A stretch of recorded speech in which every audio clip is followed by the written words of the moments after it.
Rajiv Australia ਵਿੱਚ ਰਹਿੰਦਾ ਹੈ ਅਤੇ ਉੱਧਰ ਹੀ ਰਹਿ ਕੇ ਡਾਕਟਰੀ ਦੀ ਪੜ੍ਹਾਈ ਕਰ ਰਿਹਾ ਹੈ। ਹੁਣੇ ਕੁਝ ਦਿਨ ਪਹਿਲਾਂ ਹੀ ਉਸਦੀ ਪੜ੍ਹਾਈ ਪੂਰੀ ਹੋਈ ਹੈ। ਹੁਣ ਉਹ ਆਪਣੇ ਦੇਸ਼ ਇੰਡੀਆ ਆਉਣੇ ਦੀ ਤਿਆਰੀ ਕਰ ਰਿਹਾ ਹੈ। ਇੰਡੀਆ ਵਿੱਚ ਉਸ ਨੂੰ ਦਿੱਲੀ ਵਿੱਚ ਇੱਕ ਬੜਾ ਹੌਸਪੀਟਲ ਮਿਲਿਆ ਹੈ ਜਿੱਥੇ ਉਸ ਨੂੰ ਅਪਾਇੰਟ ਕੀਤਾ ਗਿਆ ਹੈ। ਉਹ ਇੰਡੀਆ ਜਾਣੇ ਦੇ ਲਈ ਉਤਸ਼ਾਹਿਤ ਹੈ ਕਿਉਂਕਿ ਪੂਰੇ 4 ਸਾਲ ਬਾਅਦ ਉਹ ਇੰਡੀਆ ਜਾ ਰਿਹਾ ਹੈ। ਫਟਾਫਟ ਨਾਲ ਆਪਣੀ ਪੈਕਿੰਗ ਕਰਦਾ ਹੈ ਅਤੇ ਇੰਡੀਆ ਜਾਣੇ ਦੇ ਲਈ ਨਿਕਲ ਜਾਂਦਾ ਹੈ। ਫਲਾਈਟ ਵਿੱਚ ਬੈਠ ਕੇ ਆਪਣੇ ਘਰ ਪਰਿਵਾਰ ਦੇ ਬਾਰੇ ਵਿੱਚ ਸੋਚਦਾ ਹੈ, ਆਪਣੇ ਦਾਦਾ ਦਾਦੀ ਨੂੰ ਯਾਦ ਕਰਦਾ ਹੈ, ਆਪਣੇ ਮੰਮੀ ਪਾਪਾ ਨੂੰ ਵੀ ਯਾਦ ਕਰਦਾ ਹੈ। ਆਪਣੇ ਦਾਦਾ ਦਾਦੀ ਨਾਲ ਰਾਜੀਵ ਨੂੰ ਕੁਝ ਜ਼ਿਆਦਾ ਹੀ ਲਗਾਵ ਸੀ ਕਿਉਂਕਿ ਉਸਦੀ ਦਾਦੀ ਉਸ ਨੂੰ ਬਹੁਤ ਪਿਆਰ ਕਰਦੀ ਸੀ, ਹਰ ਇੱਕ ਗੱਲ ਮੰਨਦੀ ਸੀ। ਰਾਜੀਵ ਨੂੰ ਉਹ ਦਿਨ ਅੱਜ ਵੀ ਯਾਦ ਹੈ ਜਦ ਉਸਦੀ ਵਜ੍ਹਾ ਨਾਲ ਦਾਦੀ ਨੇ ਮੰਮੀ ਤੋਂ ਕਿੰਨੀ ਡਾਂਟ ਖਾਈ ਸੀ ਅਤੇ ਇੱਕ ਵਾਰ ਤਾਂ ਮੰਮੀ ਮੈਨੂੰ ਮਾਰ ਰਹੀ ਸੀ ਤਾਂ ਗਲਤੀ ਨਾਲ ਮੇਰਾ ਥੱਪੜ ਦਾਦੀ ਨੂੰ ਲੱਗ ਗਿਆ ਸੀ। ਮੇਰੀ ਵਜ੍ਹਾ ਨਾਲ ਦਾਦੀ ਨੇ ਮੈਨੂੰ ਬਚਾਉਣੇ ਦੇ ਚੱਕਰ ਵਿੱਚ ਮੰਮੀ ਤੋਂ ਥੱਪੜ ਵੀ ਖਾ ਲਿਆ ਸੀ। ਉਸਦੇ ਦਾਦਾ ਜੀ ਜਸਵਿੰਦਰ ਸਿੰਘ ਅਤੇ ਦਾਦੀ ਨੀਲਮ ਆਪਣੇ ਪੋਤੇ ਨੂੰ ਜਾਨ ਤੋਂ ਜ਼ਿਆਦਾ ਪਿਆਰ ਕਰਦੇ ਸੀ। ਜਦ ਰਾਜੀਵ ਵਿਦੇਸ਼ ਜਾ ਰਿਹਾ ਸੀ ਤਾਂ ਹਫ਼ਤੇ ਭਰ ਤੋਂ ਦਾਦੀ ਦੇ ਤਾਂ ਅੱਖਾਂ ਦੇ ਹੰਝੂ ਹੀ ਨਹੀਂ ਰੁਕ ਰਹੇ ਸੀ ਕਿਉਂਕਿ ਘਰ ਵਿੱਚ ਇੱਕ ਰਾਜੀਵ ਹੀ ਸੀ ਜਿਸਦੀ ਵਜ੍ਹਾ ਨਾਲ ਉਹਨਾਂ ਨੂੰ ਘਰ ਵਿੱਚ ਬਹੁਤ ਚੰਗਾ ਲੱਗਦਾ ਸੀ। ਦਾਦੀ ਕਹਿੰਦੀ ਹਨ, ਬੇਟਾ ਰਾਜੀਵ, ਤੂੰ ਵਿਦੇਸ਼ ਪੜ੍ਹਨੇ ਦੇ ਲਈ ਚਲੇ ਜਾਵੇਂਗਾ ਤਾਂ ਮੈਨੂੰ ਤਾਂ ਇਸ ਘਰ ਵਿੱਚ ਚੰਗਾ ਹੀ ਨਹੀਂ ਲੱਗੇਗਾ। ਮੈਂ ਤੇਰੇ ਬਿਨਾਂ ਕਿਵੇਂ ਰਹੂੰਗੀ। ਤੂੰ ਜਲਦੀ ਨਾਲ ਆਪਣੀ ਪੜ੍ਹਾਈ ਪੂਰੀ ਕਰਕੇ ਵਾਪਿਸ ਆਉਣਾ। ਤੇਰੇ ਦਾਦਾ ਜੀ ਦੀ ਤਬੀਅਤ ਠੀਕ ਨਹੀਂ ਰਹਿੰਦੀ ਹੈ ਤਾਂ ਡਾਕਟਰ ਬਣ ਕੇ ਜਦ ਆਵੇਂਗਾ ਤਾਂ ਸਭ ਤੋਂ ਪਹਿਲਾਂ ਆਪਣੇ ਦਾਦਾ ਜੀ ਦਾ ਹੀ ਇਲਾਜ ਕਰਨਾ। ਰਾਜੀਵ ਵੀ ਆਪਣੇ ਦਾਦਾ ਦਾਦੀ ਦੇ ਗਲੇ ਲੱਗ ਜਾਂਦਾ ਹੈ ਅਤੇ ਕਹਿੰਦਾ ਹੈ, ਮੈਂ ਜਲਦੀ ਹੀ ਡਾਕਟਰ ਬਣ ਕੇ ਆਊਂਗਾ ਅਤੇ ਦਾਦਾ ਜੀ ਨੂੰ ਜਲਦੀ ਨਾਲ ਠੀਕ ਕਰ ਦੂੰਗਾ। ਤੁਸੀਂ ਚਿੰਤਾ ਨਾ ਕਰਨਾ ਦਾਦੀ।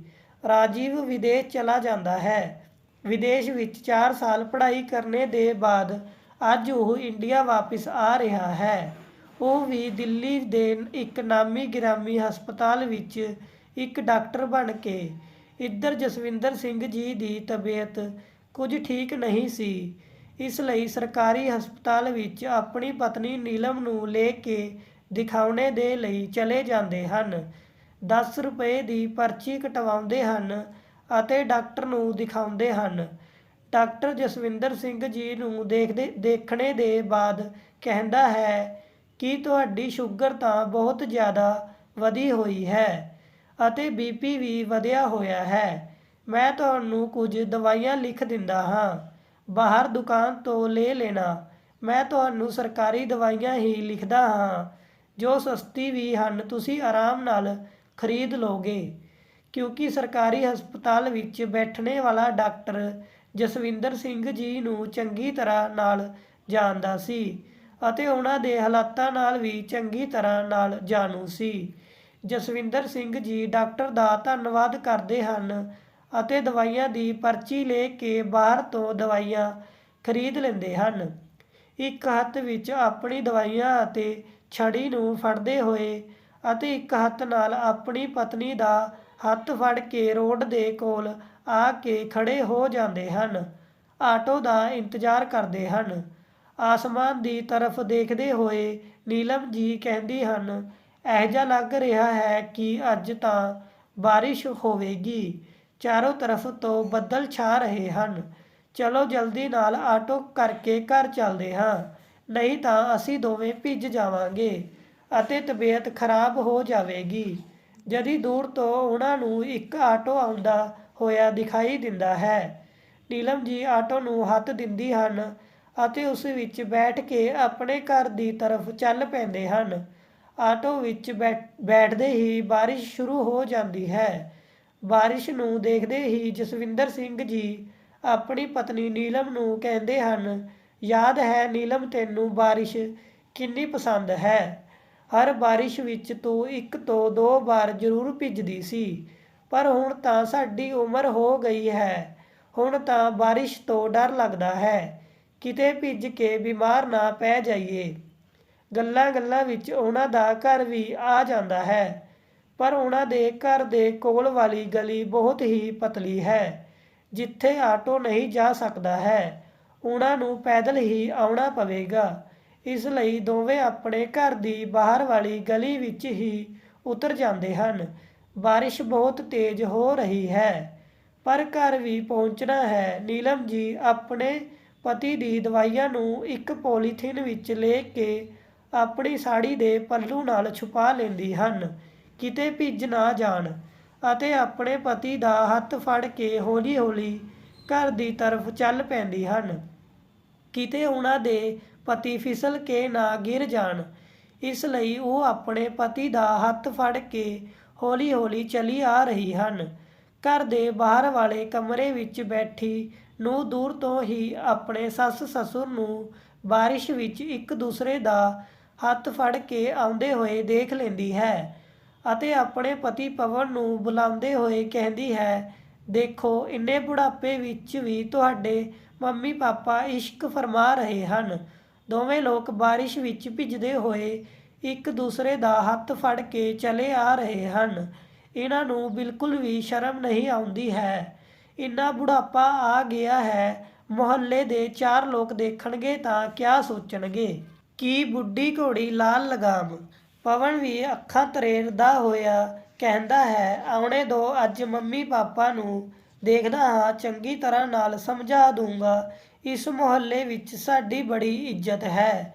ਪੂਰੀ ਇੱਜ਼ਤ ਨੂੰ ਮਿੱਟੀ ਵਿੱਚ ਮਿਲਾ ਕੇ ਰੱਖ ਦੇਣਗੇ ਇਹ ਦੋਵੇਂ ਬੁੱਢਾ ਬੁੱਢੀ। ਬੁਢਾਪੇ ਵਿੱਚ ਵੀ ਹੱਥ ਫੜ ਕੇ ਚੱਲ ਰਹੇ ਹਨ।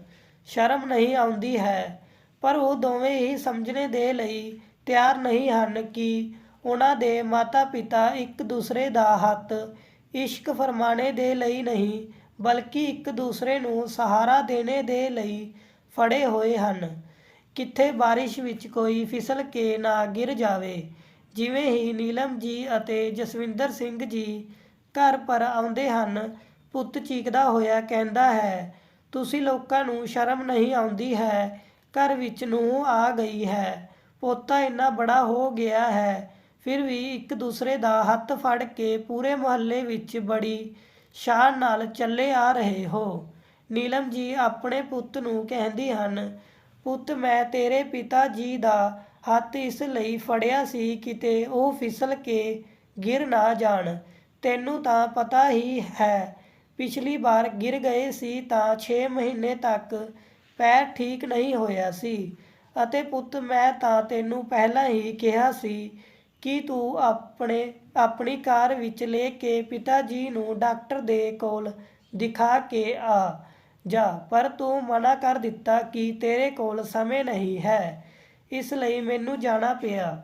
ਬਾਰਿਸ਼ ਹੋ ਗਈ ਤਾਂ ਇਸ ਵਿੱਚ ਮੇਰੀ ਕਿਆ ਗਲਤੀ ਹੈ। ਇੰਨਾ ਕਹਿ ਕੇ ਨੀਲਮ ਜੀ ਆਪਣੇ ਗਿੱਲੇ ਕੱਪੜੇ ਬਦਲਣ ਚਲੀ ਜਾਂਦੀ ਹਨ ਅਤੇ ਆਪਣੇ ਪਤੀ ਨੂੰ ਵੀ ਸੁੱਕੇ ਕੱਪੜੇ ਕੱਢ ਕੇ ਦਿੰਦੀ ਹਨ ਕਿ ਤੁਸੀਂ ਵੀ ਕੱਪੜੇ ਬਦਲ ਲਓ। ਜਸਵਿੰਦਰ ਸਿੰਘ ਜੀ ਟਰਾਂਸਪੋਰਟ ਦਾ ਕੰਮ ਕਰਦੇ ਸੀ, ਪਰ ਹੁਣ ਉਹਨਾਂ ਦੀ ਤਬੀਅਤ ਠੀਕ ਨਹੀਂ ਰਹਿੰਦੀ ਹੈ, ਇਸ ਲਈ ਉਹਨਾਂ ਨੇ ਇਸ ਕੰਮ ਨੂੰ ਛੱਡ ਦਿੱਤਾ ਹੈ। ਉਹਨਾਂ ਤੋਂ ਇਸ ਉਮਰ ਵਿੱਚ ਹੁਣ ਤੁਰਨਾ ਫਿਰਨਾ ਨਹੀਂ ਹੁੰਦਾ ਹੈ ਅਤੇ ਤਬੀਅਤ ਵੀ ਠੀਕ ਨਹੀਂ ਰਹਿੰਦੀ ਹੈ। ਪਵਨ ਨੇ ਵੀ ਆਪਣੇ ਪਿਤਾ ਜੀ ਦੇ ਹੀ ਬਿਜ਼ਨਸ ਨੂੰ ਅਪਣਾਇਆ ਸੀ। ਟਰਾਂਸਪੋਰਟ ਵਿੱਚ ਜਸਵਿੰਦਰ ਸਿੰਘ ਜੀ ਦੀ ਚੰਗੀ ਖਾਸੀ ਪਹਿਚਾਣ ਸੀ, ਇਸ ਲਈ ਉਹਨਾਂ ਨੇ ਆਪਣੇ ਪੁੱਤ ਨੂੰ ਵੀ ਇਸ ਲਾਈਨ ਵਿੱਚ ਲਗਵਾ ਲਿਆ ਸੀ। ਪੁੱਤ ਵੀ ਚੰਗੇ ਖਾਸੇ ਪੈਸੇ ਕਮਾਉਣ ਲੱਗਾ ਸੀ। ਜਸਵਿੰਦਰ ਸਿੰਘ ਜੀ ਦੇ ਕੋਲ ਜਿੰਨੀ ਵੀ ਜਮ੍ਹਾਂ ਪੂੰਜੀ ਸੀ, ਉਹਨਾਂ ਨੇ ਆਪਣੇ ਪੁੱਤ ਪਰ ਖਰਚ ਕਰ ਦਿੱਤੀ ਸੀ ਅਤੇ ਜਿੰਨੇ ਵੀ ਪੈਸੇ ਕਮਾਏ ਸੀ, ਉਹ ਘਰ ਬਣਾਉਣੇ ਵਿੱਚ ਖਰਚ ਕਰ ਦਿੱਤੇ ਸੀ। ਉਹਨਾਂ ਨੇ ਆਪਣੇ ਬੁਢਾਪੇ ਦੇ ਲਈ ਬਿਲਕੁਲ ਵੀ ਪੈਸੇ ਨਹੀਂ ਜੋੜ ਰੱਖੇ ਸੀ। ਹੁਣ ਜਦ ਬੁਢਾਪੇ ਵਿੱਚ ਉਹਨਾਂ ਦੀ ਤਬੀਅਤ ਖਰਾਬ ਹੁੰਦੀ ਹੈ ਤਾਂ ਉਹਨਾਂ ਨੂੰ ਦਵਾਈਆਂ ਦੇ ਲਈ ਛੋਟੀ ਛੋਟੀ ਜ਼ਰੂਰਤਾਂ ਦੇ ਲਈ ਆਪਣੇ ਪੁੱਤ ਅਤੇ ਨੂੰਹ ਦੇ ਅੱਗੇ ਹੱਥ ਫੈਲਾਣੇ ਪੈਂਦੇ ਹਨ ਅਤੇ ਪੁੱਤ ਨੂੰਹ ਨੂੰ 150 ਦੇਣੇ ਵਿੱਚ ਵੀ ਆਫਤ ਆ ਜਾਂਦੀ ਹੈ। ਨੂੰਹ ਆਪਣੇ ਲਈ 5000 ਦੀ ਸ਼ੋਪਿੰਗ ਕਰ ਲਏ, ਉਸ ਨਾਲ ਪੁੱਤ ਨੂੰ ਕੋਈ ਦਿੱਕਤ ਨਹੀਂ ਹੁੰਦੀ ਹੈ, ਪਰ ਮਾਂ-ਬਾਪ ਦੇ ਉੱਪਰ 500 ਵੀ ਖਰਚ ਹੋ ਜਾਣ ਤਾਂ ਨੂੰਹ ਘਰ ਵਿੱਚ ਕਲੇਸ਼ ਕਰ ਦਿੰਦੀ ਹੈ ਕਿ ਘਰ ਵਿੱਚ ਬੈਠੇ ਬੈਠੇ ਬਸ ਖਰਚੇ ਵਧਾਉਂਦੇ ਰਹਿੰਦੇ ਹੋ, ਨਾ ਤਾਂ ਕੁਝ ਪੈਸੇ ਬਚਾਉਂਦੇ ਹੋ ਅਤੇ ਨਾ ਹੀ ਕਮਾਉਂਦੇ ਹੋ, ਮੇਰੇ ਉੱਪਰ ਬੋਝ ਬਣ ਕੇ ਬੈਠੇ ਹੋਏ ਹੋ। ਇੱਕ ਦਿਨ ਪਵਨ ਦੀ ਪਤਨੀ ਪਵਨ ਨੂੰ ਕਹਿੰਦੀ ਹੈ, ਮੈਂ ਤਾਂ ਤੇਰੇ ਮਾਂ-ਬਾਪ ਤੋਂ ਬਹੁਤ ਤੰਗ ਆ ਗਈ ਹਾਂ, ਹੁਣ ਮੈਂ ਇਹਨਾਂ ਦੇ ਨਾਲ ਨਹੀਂ ਰਹਿ ਸਕਦੀ ਹਾਂ। ਇੱਕ ਤਾਂ ਇਹਨਾਂ ਦੇ ਖਰਚੇ ਚੁੱਕੋ, ਉੱਪਰ ਤੋਂ ਬੁੱਢਾ ਬਿਮਾਰ ਰਹਿੰਦਾ ਹੈ, ਤਾਂ ਹੁਣ ਸੱਸ ਵੀ ਕੋਈ ਕੰਮ ਨਹੀਂ ਕਰਾ ਪਾਉਂਦੀ ਹੈ, ਪੂਰਾ ਦਿਨ ਆਪਣੇ ਪਤੀ ਦੀ ਖਾਤਿਰਦਾਰੀ ਕਰਦੀ ਰਹਿੰਦੀ ਹੈ। ਮੇਰੇ ਵੱਸ ਦਾ ਨਹੀਂ ਹੈ ਕਿ ਬੁੱਢੇ ਬੁੱਢੀ ਨੂੰ ਬਣਾ ਬਣਾ ਕੇ ਖਿਲਾਣਾ। ਤੁਸੀਂ ਐਸਾ ਕਰੋ, ਜਾਂ ਤਾਂ ਇਹਨਾਂ ਨੂੰ ਕਿਸੇ ਬਿਰਧ ਆਸ਼ਰਮ ਵਿੱਚ ਛੱਡ ਆਓ ਜਾਂ ਫਿਰ ਘਰ ਤੋਂ ਕੱਢ ਦਿਓ। ਹੁਣ ਮੈਂ ਇਹਨਾਂ ਨੂੰ ਆਪਣੇ ਘਰ ਪਰ ਨਹੀਂ ਰੱਖ ਸਕਦੀ ਹਾਂ, ਮੇਰੇ ਹੀ ਕਿਸੇ ਕੰਮ ਦੇ ਨਹੀਂ ਹਨ, ਘਰ ਵਿੱਚ ਬੈਠੇ ਬੈਠੇ ਖਰਚੇ ਹੀ ਵਧਾਉਂਦੇ ਹਨ। ਪੁੱਤ ਨੂੰ ਵੀ ਲੱਗਦਾ ਹੈ ਕਿ ਮਾਂ-ਬਾਪ ਪਰ ਪੈਸੇ ਖਰਚ ਕਰਨਾ ਫਾਲਤੂ ਹੀ ਹੈ, ਅਸੀਂ ਉਹਨਾਂ ਨੂੰ ਆਪਣੇ ਨਾਲ ਨਹੀਂ ਰੱਖਾਂਗੇ।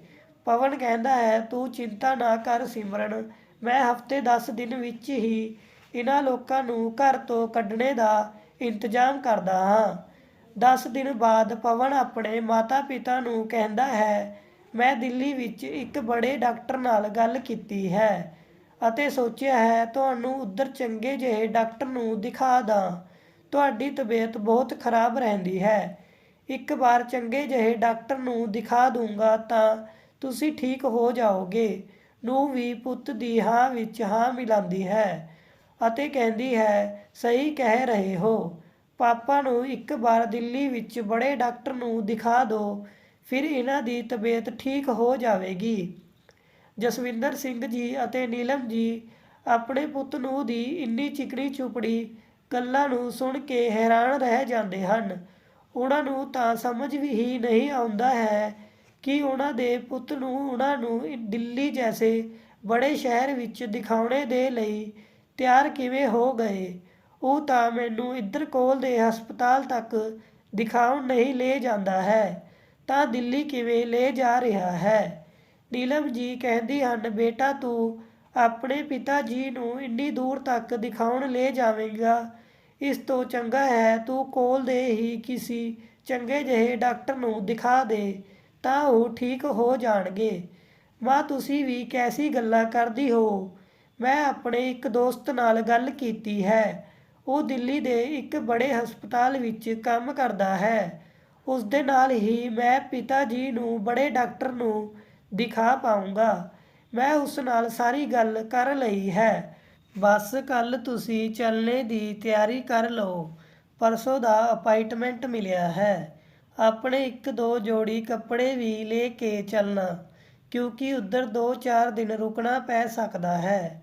ਪਵਨ ਦੀ ਗੱਲਾਂ ਸੁਣ ਕੇ ਨੀਲਮ ਜੀ ਨੂੰ ਲੱਗਦਾ ਹੈ ਸ਼ਾਇਦ ਉਹਨਾਂ ਦਾ ਪੁੱਤ ਸੁਧਰ ਗਿਆ ਹੈ, ਉਸ ਨੂੰ ਆਪਣੇ ਪਿਤਾ ਦੀ ਚਿੰਤਾ ਹੋਣ ਲੱਗੀ ਹੈ, ਇਸ ਲਈ ਉਹ ਆਪਣੇ ਪਿਤਾ ਨੂੰ ਦਿਖਾਉਣੇ ਦੇ ਲਈ ਦਿੱਲੀ ਜੈਸੇ ਸ਼ਹਿਰ ਵਿੱਚ ਬੜੇ ਡਾਕਟਰ ਦੇ ਕੋਲ ਲੈ ਜਾ ਰਿਹਾ ਹੈ। ਉਹ ਵੀ ਖੁਸ਼ ਹੋ ਕੇ ਆਪਣੇ ਅਤੇ ਆਪਣੇ ਪਤੀ ਦੇ ਬੈਗ ਨੂੰ ਪੈਕ ਕਰ ਲੈਂਦੀ ਹਨ ਅਤੇ ਦੂਸਰੇ ਦਿਨ ਹੀ ਜਸਵਿੰਦਰ ਸਿੰਘ ਜੀ ਨੀਲਮ ਜੀ ਆਪਣੇ ਪੁੱਤ ਨੂੰ ਦੇ ਨਾਲ ਦਿੱਲੀ ਦੇ ਲਈ ਨਿਕਲ ਪੈਂਦੇ ਹਨ। ਪਵਨ ਨੀਲਮ ਜੀ ਅਤੇ ਜਸਵਿੰਦਰ ਸਿੰਘ ਜੀ ਨੂੰ ਦਿੱਲੀ ਦੇ ਇੱਕ ਬਹੁਤ ਬੜੇ ਹਸਪਤਾਲ ਦੇ ਸਾਹਮਣੇ ਲੈ ਕੇ ਆਉਂਦਾ ਹੈ। ਨੀਲਮ ਜੀ ਕਹਿੰਦੀ ਹਨ, ਇੰਨਾ ਬੜਾ ਹਸਪਤਾਲ, ਇੰਨੀ ਬੜੀ ਬਿਲਡਿੰਗ ਤਾਂ ਮੈਂ ਅੱਜ ਤੱਕ ਨਹੀਂ ਦੇਖੀ, ਇੰਨੇ ਬੜੇ ਬੜੇ ਡਾਕਟਰ, ਕਿੰਨੀ ਸਾਰੀ ਨਰਸਾਂ ਘੁੰਮ ਰਹੀ ਹਨ। ਪਵਨ ਆਪਣੇ ਮਾਤਾ ਪਿਤਾ ਨੂੰ ਹਸਪਤਾਲ ਦੇ ਬਾਹਰ ਇੱਕ ਪੇੜ ਦੇ ਨੀਚੇ ਬਿਠਾ ਦਿੰਦਾ ਹੈ ਅਤੇ ਕਹਿੰਦਾ ਹੈ, ਤੁਸੀਂ ਇੱਧਰ ਹੀ ਬੈਠੋ, ਮੈਂ ਹੁਣੇ ਆਪਣੇ ਦੋਸਤ ਨਾਲ ਮਿਲ ਕੇ ਆਉਂਦਾ ਹਾਂ ਅਤੇ ਡਾਕਟਰ ਦੇ ਬਾਰੇ ਵਿੱਚ ਪਤਾ ਕਰਕੇ ਆਉਂਦਾ ਹਾਂ ਕਿ ਡਾਕਟਰ ਕਿੱਥੇ ਬੈਠਦਾ ਹੈ। ਇੰਨਾ ਕਹਿ ਕੇ ਪਵਨ ਅਤੇ ਉਸਦੀ ਪਤਨੀ ਉੱਧਰ ਤੋਂ ਨਿਕਲ ਜਾਂਦੇ ਹਨ। ਨੀਲਮ ਜੀ ਅਤੇ ਜਸਵਿੰਦਰ ਸਿੰਘ ਜੀ ਆਪਣੇ ਪੁੱਤ ਦੇ ਆਉਣੇ ਦਾ ਇੰਤਜ਼ਾਰ ਕਰਨ ਲੱਗਦੇ ਹਨ ਕਿ ਕਦ ਪੁੱਤ ਆਵੇਗਾ ਅਤੇ ਉਹਨਾਂ ਨੂੰ ਡਾਕਟਰ ਦੇ ਕੋਲ ਦਿਖਾਉਣ ਲੈ ਜਾਵੇਗਾ। ਪਰ ਇੰਤਜ਼ਾਰ ਕਰਦੇ ਕਰਦੇ 2 ਘੰਟੇ ਬੀਤ ਗਏ। ਨਾ ਹੀ ਤਾਂ ਨੂੰਹ ਵਾਪਿਸ ਆਈ ਅਤੇ ਨਾ ਹੀ ਪੁੱਤ। ਹੁਣ ਤਾਂ ਉਹਨਾਂ ਨੂੰ ਚਿੰਤਾ ਹੋਣ ਲੱਗੀ ਕਿ ਪੁੱਤ ਹੁਣੇ ਤੱਕ ਉਹਨਾਂ ਨੂੰ ਲੈਣ ਕਿਉਂ ਨਹੀਂ ਆਇਆ। ਹੁਣ ਦੁਪਹਿਰ ਤੋਂ ਸ਼ਾਮ ਹੋਣ ਲੱਗੀ ਸੀ, ਪਰ ਪੁੱਤ ਨੂੰ ਦਾ ਕੋਈ ਅਤਾ ਪਤਾ ਨਹੀਂ ਸੀ। ਉਹ ਤਾਂ ਇਸ ਗੱਲ ਨੂੰ ਸਮਝ ਹੀ ਨਹੀਂ ਪਾ ਰਹੇ ਸੀ ਕਿ ਉਹਨਾਂ ਦੇ ਪੁੱਤ ਨੂੰ ਉਹਨਾਂ ਨੂੰ ਦਿੱਲੀ ਜੈਸੇ ਸ਼ਹਿਰ ਵਿੱਚ ਬੜੇ ਡਾਕਟਰ ਨੂੰ ਦਿਖਾਉਣ ਦੇ ਲਈ ਨਹੀਂ ਲਿਆਏ ਹਨ। ਮਾਤਾ ਪਿਤਾ ਤੋਂ ਪਿੱਛਾ ਛੁਡਾਉਣ ਦੇ ਲਈ ਉਹਨਾਂ ਨੂੰ ਦਿੱਲੀ ਛੱਡ ਕੇ ਚਲੇ ਗਏ। ਨੀਲਮ ਜੀ ਹਸਪਤਾਲ ਦੇ ਬਾਹਰ ਹੀ ਘਬਰਾਈ ਹੋਈ ਚਾਰੋਂ ਤਰਫ ਆਪਣੇ ਪੁੱਤ ਨੂੰ ਲੱਭਦੀ ਰਹਿੰਦੀ ਹਨ। ਲੋਕਾਂ ਤੋਂ ਪੁੱਛਦੀ ਰਹਿੰਦੀ ਹਨ ਕਿ ਉਹਨਾਂ ਨੇ ਮੇਰੇ ਪੁੱਤ ਨੂੰ ਦੇਖਿਆ ਕਿਆ, ਪਰ ਦਿੱਲੀ ਜੈਸੇ ਸ਼ਹਿਰ ਵਿੱਚ ਕੌਣ ਕਿਸ ਨੂੰ ਜਾਣਦਾ ਹੈ। ਜਸਵਿੰਦਰ ਸਿੰਘ ਜੀ ਨੂੰ ਸ਼ੱਕ ਹੋਣ ਲੱਗਦਾ ਹੈ ਕਿ ਉਹਨਾਂ ਦੇ ਪੁੱਤ ਨੂੰ ਉਹਨਾਂ ਨੂੰ ਦਿਖਾਉਣ ਦੇ ਲਈ ਨਹੀਂ, ਬਲਕਿ ਉਹਨਾਂ ਤੋਂ ਪਿੱਛਾ ਛੁਡਾਉਣ ਦੇ ਲਈ ਸਾਨੂੰ ਦਿੱਲੀ ਜੈਸੇ ਭੀੜ ਭਾੜ ਵਾਲੇ ਸ਼ਹਿਰ ਵਿੱਚ ਭੀਖ ਮੰਗਣੇ ਦੇ ਲਈ ਛੱਡ ਕੇ ਚਲਾ ਗਿਆ ਹੈ। ਬੇਸਹਾਰਾ ਕਰ ਦਿੱਤਾ। ਇੱਕ ਵਾਰ ਵੀ ਨਹੀਂ ਸੋਚਿਆ ਆਪਣੇ ਬੁੱਢੇ ਮਾਂ-ਬਾਪ ਦੇ ਬਾਰੇ ਵਿੱਚ। ਨੀਲਮ ਜੀ ਨੂੰ ਜਦ ਪਤਾ ਚੱਲਦਾ ਹੈ ਕਿ ਉਹਨਾਂ ਦੇ ਪੁੱਤ ਨੂੰ ਉਹਨਾਂ ਨੂੰ ਛੱਡ ਕੇ ਚਲੇ ਗਏ ਹਨ, ਤਾਂ ਉਹ ਆਪਣੇ ਪਤੀ ਦੇ ਮੋਢੇ ਪਰ ਸਿਰ ਰੱਖ ਕੇ ਫੁੱਟ-ਫੁੱਟ ਕੇ ਰੋਣ ਲੱਗਦੀ ਹਨ ਅਤੇ ਸੋਚਦੀ ਹਨ, ਕੈਸੀ ਕਿਸਮਤ ਪਾਈ ਹੈ। ਅਸੀਂ ਪੂਰੀ ਜ਼ਿੰਦਗੀ ਇੰਨੇ ਸੰਘਰਸ਼ ਵਿੱਚ ਕੱਢੀ ਹੈ ਅਤੇ ਆਪਣੇ ਪੁੱਤ ਦੇ ਲਈ ਇੰਨਾ ਕੁਝ ਕੀਤਾ ਹੈ, ਅਤੇ ਬੁਢਾਪੇ ਵਿੱਚ ਉਹਨਾਂ ਦੇ ਪੁੱਤ ਨੇ ਉਹਨਾਂ ਨੂੰ ਸੜਕਾਂ ਪਰ ਭੀਖ ਮੰਗਣੇ ਦੇ ਲਈ ਛੱਡ ਦਿੱਤਾ। ਪੂਰੀ ਰਾਤ ਨੀਲਮ ਜੀ ਰੋਂਦੇ ਰੋਂਦੇ ਗੁਜ਼ਾਰ ਦਿੰਦੀ ਹਨ। ਸਵੇਰ ਹੁੰਦੇ ਹੀ ਕੋਲ ਦੇ ਢਾਬੇ ਤੋਂ ਉਹ ਆਪਣੇ ਪਤੀ ਦੇ ਲਈ ਅਤੇ ਆਪਣੇ ਲਈ ਇੱਕ ਕੱਪ ਚਾਹ ਲਿਆਉਂਦੀ ਹਨ। ਉਹਨਾਂ ਦੇ ਹੱਥ ਵਿੱਚ ਤਾਂ ਇੰਨੇ ਪੈਸੇ ਵੀ ਨਹੀਂ ਸੀ ਕਿ ਉਹ ਕੁਝ ਦਿਨਾਂ ਤੱਕ ਆਪਣੇ ਖਾਣੇ ਪੀਣੇ ਦਾ ਵੀ ਖਰਚ ਚਲਾ ਸਕਣ। 2-4 ਦਿਨ ਤੱਕ ਤਾਂ ਉਹ ਉਸੀ ਪੇੜ ਦੇ ਨੀਚੇ ਸੌ ਜਾਂਦੇ ਹਨ ਅਤੇ ਜਿੰਨੇ ਪੈਸੇ ਹੁੰਦੇ ਹਨ ਉਸ ਨਾਲ ਥੋੜ੍ਹਾ ਬਹੁਤ ਖਾ ਪੀ ਕੇ ਆਪਣਾ ਗੁਜ਼ਾਰਾ ਕਰ ਲੈਂਦੇ ਹਨ। 2-4 ਦਿਨ ਵਿੱਚ ਹੀ ਉਹਨਾਂ ਦੇ ਸਾਰੇ ਪੈਸੇ ਖਤਮ ਹੋ ਜਾਂਦੇ ਹਨ। ਹੁਣ ਤਾਂ ਉਹਨਾਂ ਨੂੰ ਸਮਝ ਨਹੀਂ ਆ ਰਿਹਾ ਸੀ ਕਿ ਦਿੱਲੀ ਜੈਸੇ ਸ਼ਹਿਰ ਵਿੱਚ ਆਪਣੇ ਬਿਮਾਰ ਪਤੀ ਦੇ ਨਾਲ ਕਿਵੇਂ ਗੁਜ਼ਾਰਾ ਕਰਨ। ਜਿਸ ਢਾਬੇ ਤੋਂ ਨੀਲਮ ਜੀ ਚਾਹ ਅਤੇ ਨਾਸ਼ਤਾ ਲੈ ਕੇ ਆਉਂਦੀ ਹਨ, ਉਹ ਉਸੀ ਢਾਬੇ ਵਾਲੇ ਦੇ ਕੋਲ ਜਾਂਦੀ ਹਨ ਅਤੇ ਕਹਿੰਦੀ ਹਨ ਕਿ ਬੇਟਾ ਕੋਈ ਕੰਮ ਹੋ ਤਾਂ ਮੈਨੂੰ ਦੇ ਦੇਣਾ। ਮੇਰੇ ਕੋਲ ਤਾਂ ਖਾਣੇ ਦੇ ਲਈ ਪੈਸੇ ਵੀ ਨਹੀਂ ਹਨ। ਕੁਝ ਕੰਮ ਕਰ ਲੂੰਗੀ ਤਾਂ ਖਾਣੇ ਦੇ ਲਈ ਪੈਸੇ ਕੱਢ ਲੂੰਗੀ। ਢਾਬੇ ਵਾਲਾ ਵਿਅਕਤੀ ਕਹਿੰਦਾ ਹੈ, ਮਾਤਾ ਜੀ ਤੁਸੀਂ ਚਾਹੋ ਤਾਂ ਮੇਰੇ ਢਾਬੇ ਦੇ ਭਾਂਡੇ ਮਾਂਜ ਸਕਦੀ ਹੋ।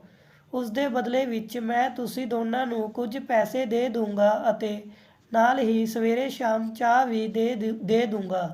ਹੁਣ ਨੀਲਮ ਜੀ ਕਿਆ ਕਰਦੀ, ਕੋਈ ਦੂਸਰਾ ਰਸਤਾ ਵੀ ਨਹੀਂ ਸੀ ਉਹਨਾਂ ਦੇ ਕੋਲ। ਕਿਸੇ ਤਰ੍ਹਾਂ ਨਾਲ ਆਪਣਾ ਅਤੇ ਆਪਣੇ ਪਤੀ ਦਾ ਗੁਜ਼ਾਰਾ ਕਰਨ ਲੱਗਦੀ ਹਨ। ਰਾਜੀਵ ਵੀ ਦਿੱਲੀ ਵਿੱਚ ਆ ਚੁੱਕਾ ਹੈ। ਅੱਜ ਉਸਦਾ ਦਿੱਲੀ ਦੇ ਨਾਮੀ ਗਿਰਾਮੀ ਹੌਸਪੀਟਲ ਵਿੱਚ ਪਹਿਲਾ ਦਿਨ ਹੈ। ਉਹ ਹੋਟਲ ਤੋਂ ਤਿਆਰ ਹੋ ਕੇ ਹਸਪਤਾਲ ਦੇ ਲਈ ਨਿਕਲ ਪੈਂਦਾ ਹੈ। ਪੂਰੇ ਦਿਨ ਦੀ ਡਿਊਟੀ ਕਰਨ ਦੇ ਬਾਅਦ ਸ਼ਾਮ ਨੂੰ ਜਦ ਉਹ ਆਪਣੀ ਕਾਰ ਵਿੱਚ ਬੈਠ ਕੇ ਜਾਣ ਲੱਗਦਾ ਹੈ ਤਾਂ ਦੇਖਦਾ ਹੈ ਕਿ ਹਸਪਤਾਲ ਦੇ ਬਾਹਰ ਜੋ ਚਾਹ ਦਾ ਢਾਬਾ ਹੈ ਉਸ ਪਰ ਇਵੇਂ ਲੱਗ ਰਿਹਾ ਹੈ ਜਿਵੇਂ ਉਸਦੀ ਦਾਦੀ ਹੋਣ ਅਤੇ ਕੋਲ ਹੀ ਛੜੀ ਲਈ ਦਾਦਾ ਜੀ ਬੈਠੇ ਹੋਣ। ਪਰ ਫਿਰ ਅੱਗੇ ਨੂੰ ਚਲਾ ਜਾਂਦਾ ਹੈ ਕਿ ਮੇਰੇ ਦਾਦਾ ਦਾਦੀ ਇੱਥੇ ਕਿਆ ਕਰਨਗੇ, ਉਹ ਵੀ ਚਾਹ ਦੀ ਟਪਰੀ ਪਰ ਉਸਦਾ ਮਨ ਨਹੀਂ ਮੰਨਦਾ ਹੈ। ਰਾਜੀਵ ਦੁਬਾਰਾ ਤੋਂ ਆਪਣੀ ਕਾਰ ਨੂੰ ਵਾਪਿਸ ਘੁਮਾਉਂਦਾ ਹੈ ਅਤੇ ਉਸ ਚਾਹ ਦੀ ਟਪਰੀ ਦੇ ਕੋਲ ਆਉਂਦਾ ਹੈ ਅਤੇ ਜਿਵੇਂ ਹੀ ਉੱਧਰ ਆਉਂਦਾ ਹੈ ਤਾਂ ਉਹ ਦੇਖ ਕੇ ਹੈਰਾਨ ਰਹਿ ਜਾਂਦਾ ਹੈ ਕਿ ਇਹ ਤਾਂ ਸੱਚ ਵਿੱਚ ਉਸਦੇ ਦਾਦਾ ਦਾਦੀ ਹੀ ਹਨ ਅਤੇ ਦਾਦੀ ਚਾਹ ਦੇ ਭਾਂਡੇ ਮਾਂਜ ਰਹੀ ਹੈ। ਦਾਦਾ ਜੀ ਉੱਧਰ ਹੀ ਇੱਕ ਕੁਰਸੀ ਪਰ ਬੈਠੇ ਹੋਏ ਹਨ। ਮੈਂ ਆਪਣੀ ਦਾਦੀ ਨੂੰ ਆਵਾਜ਼ ਦਿੰਦਾ ਹਾਂ, ਦਾਦੀ ਤੁਸੀਂ ਇੱਥੇ ਕਿਆ ਕਰ ਰਹੀ ਹੋ? ਜਿਵੇਂ ਹੀ ਦਾਦੀ ਮੈਨੂੰ ਦੇਖਦੀ ਹਨ, ਭਾਂਡਿਆਂ ਨੂੰ ਛੱਡ ਕੇ ਮੇਰੇ ਕੋਲ ਆ ਜਾਂਦੀ ਹਨ ਅਤੇ ਮੇਰੇ ਗਲੇ ਲੱਗ ਕੇ ਫੁੱਟ-ਫੁੱਟ ਕੇ ਰੋਣ ਲੱਗਦੀ ਹਨ। ਮੈਨੂੰ ਕੁਝ ਸਮਝ ਵਿੱਚ ਨਹੀਂ ਆ ਰਿਹਾ ਸੀ ਕਿ ਦਾਦੀ ਇੱਧਰ ਭਾਂਡੇ ਕਿਉਂ ਮਾਂਜ ਰਹੀ ਹੈ ਅਤੇ ਮੇਰੇ ਦਾਦਾ-ਦਾਦੀ ਇੱਧਰ ਇਕੱਲੇ ਕਿਉਂ ਹਨ। ਮੇਰੇ ਮਨ ਵਿੱਚ ਹਜ਼ਾਰਾਂ ਸਵਾਲ ਉੱਠ ਰਹੇ ਸੀ। ਮੈਂ ਦਾਦੀ ਨੂੰ ਤਸੱਲੀ ਦਿੰਦਾ ਹਾਂ ਅਤੇ ਕਹਿੰਦਾ ਹਾਂ, ਦਾਦੀ ਤੁਸੀਂ ਚਿੰਤਾ ਨਾ ਕਰੋ, ਮੈਂ ਆ ਗਿਆ ਹਾਂ। ਤੁਸੀਂ ਦੱਸੋ ਕਿਆ ਗੱਲ ਹੈ? ਤੁਸੀਂ ਇੱਧਰ ਕਿਆ ਕਰ ਰਹੀ ਹੋ? ਇੱਧਰ ਕਿਵੇਂ ਆਈ ਹੋ? ਦਾਦੀ ਰੋਂਦੇ ਰੋਂਦੇ ਆਪਣੀ ਸਾਰੀ ਆਪ ਬੀਤੀ ਮੈਨੂੰ ਦੱਸਦੀ ਹਨ। ਮੈਂ ਸੁਣ ਕੇ ਹੈਰਾਨ ਰਹਿ ਜਾਂਦਾ ਹਾਂ। ਆਪਣੇ ਮੰਮੀ ਪਾਪਾ ਪਰ ਮੈਨੂੰ ਬਹੁਤ ਗੁੱਸਾ ਆਉਂਦਾ ਹੈ। ਦਾਦਾ ਜੀ ਵੀ ਆਪਣੀ ਕੁਰਸੀ ਪਰ ਬੈਠੇ ਬੈਠੇ ਰੋ ਰਹੇ ਹਨ ਅਤੇ ਖੰਘ ਰਹੇ ਹਨ। ਮੇਰੇ ਤੋਂ ਦਾਦਾ ਜੀ ਦੀ ਐਸੀ ਹਾਲਤ ਨਹੀਂ ਦੇਖੀ ਜਾ ਰਹੀ ਸੀ।